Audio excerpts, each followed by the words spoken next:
Maria, like everybody in Sweden. And her name is Lalle 44, and I'm Elis from Sweden, and my real name is Eva-Lisa.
Later on, when I met my wife to be, she's sitting there.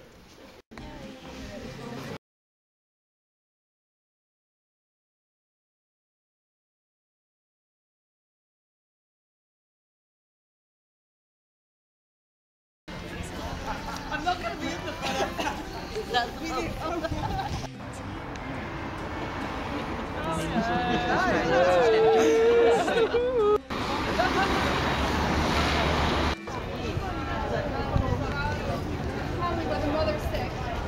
Yeah, but I don't know where I'm going. Ah, yeah. Lower your voice.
I have had 3 versions to beta test, and for all 3 were crap.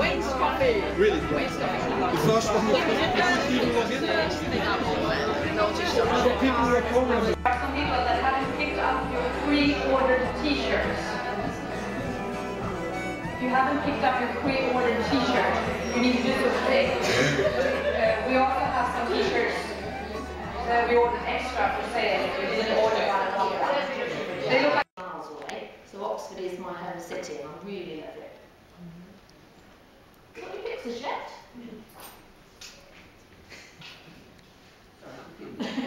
Should there be pictures? There should be pictures. Yes. When a settlement grew by a place where the River Thames was so shallow that it could be crossed by oxen.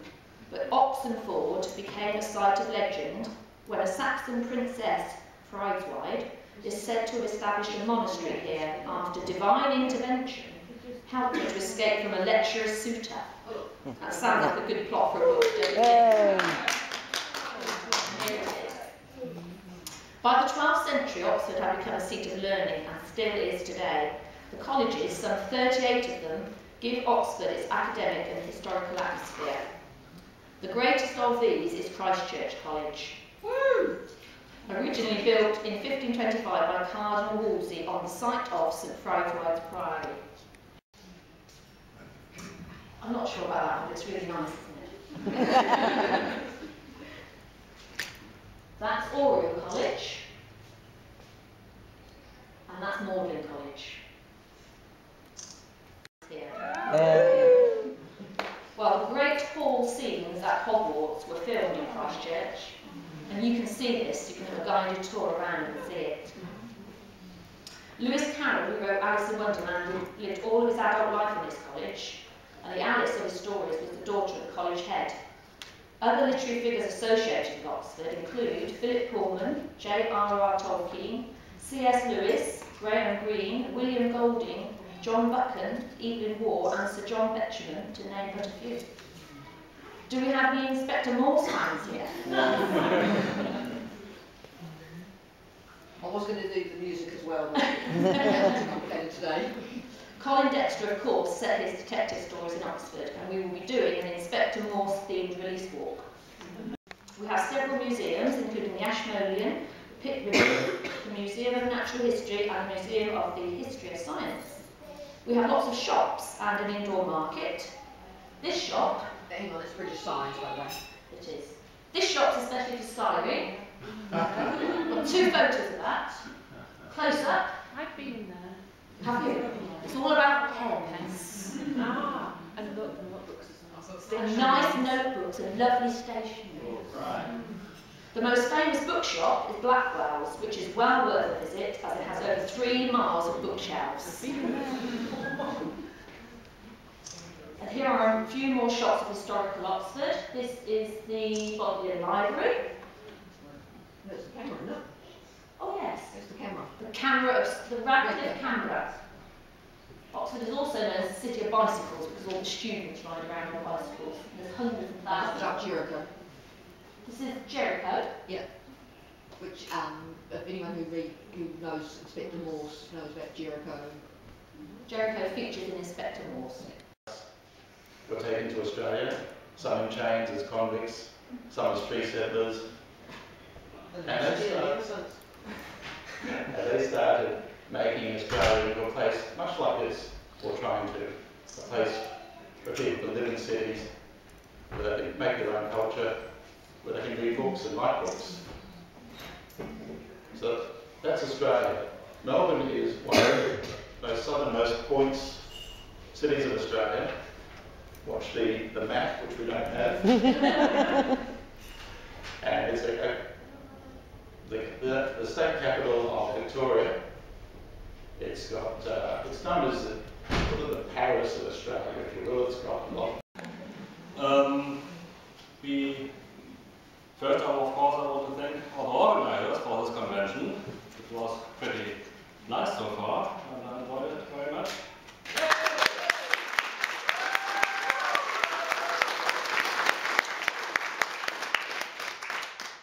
And then only a few words about last year and this year will be very different from the last one. And so far that last year, I must admit, there didn't happen much on the website and on other progress, just mainly because of logistic reasons and time and money and so on. But this year we did a lot of rearrangements behind the scenes, so we expect a lot of progress. A few things that already happened. We've been doing some serious business actually on the convention. In fact, Moon did by doing some recruiting, so to speak. She found someone who will finish the Norwegian translation. Lisa Camden will do the final proofreading of the website. And she found 2 people who will work and who will do the Swedish translation of the website. Our 2 professional translators. Where are they? Where are they? Where are they?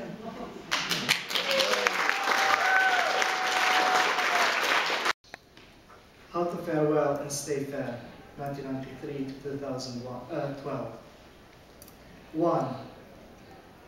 Cry when you leave your country, if you absolutely must. If you're an expat, please don't even think about it. But if you're a refugee, make sure you do it out of sight of other crybabies. You do not want to encourage them, or speed up the progress of the bouts of nostalgias and feed all the weird bugs they've been infected with from the moment they were packed on those old blue buses which used to take you to school and your father to his factory job, but which are now used to take you so far north that red-nosed Rudolph has to hide from his sorry face behind frozen trees. 2. Don't sit in the aisle, even though there are no seats left for all the guys and girls of your age. You're young and healthy and not yet smart enough to understand the war and what could have happened to you.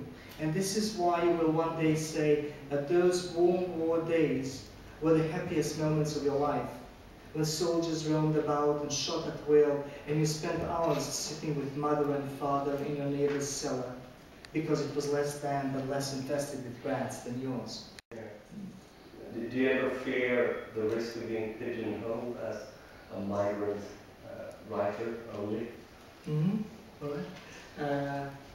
Yes and no. I mean, I don't mind being labeled partly as a migrant writer, because that is obviously a really big thing, a really huge theme in my writing. So that's but of course there is that risk that then I'm not, in a sense, allowed to write about any other things than that, because that's not everything that I am. That's only a part of my experience and who I am. So maybe a little afraid of that.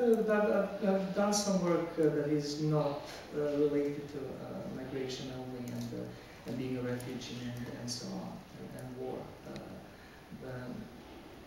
You're thinking about walking on roofs now, for instance, one of the short stories there? Yes, partly. Yeah. I find it interesting because for the most part you stay away from fantastic elements. Okay. Yeah. But in that one, when you sort of steer away from the migrant things, at least in a sort of very obvious way, you do start to enter themes of fantastic elements. I mean, you have Niels Bohr narrating this in a present-day setting, which means that we're basically talking about a ghost voice. Interesting you would take out the fantastic elements, because actually there are some fantastic elements in my fiction, because I felt I was influenced, of course, by a lot of migrant writing which comes from South America and Asia, like Southeast Asia, the Indian subcontinent. Where there's writers from the magical realism kind of tradition. Yeah, I wrote my dissertation on some. Is this me? The world on some politically significant day or night at the continent. And she's left Bosnia, and I'm alternating between the past and the present. She's trying to figure out, okay, how have I'm from a good family. Knitting. Knitting.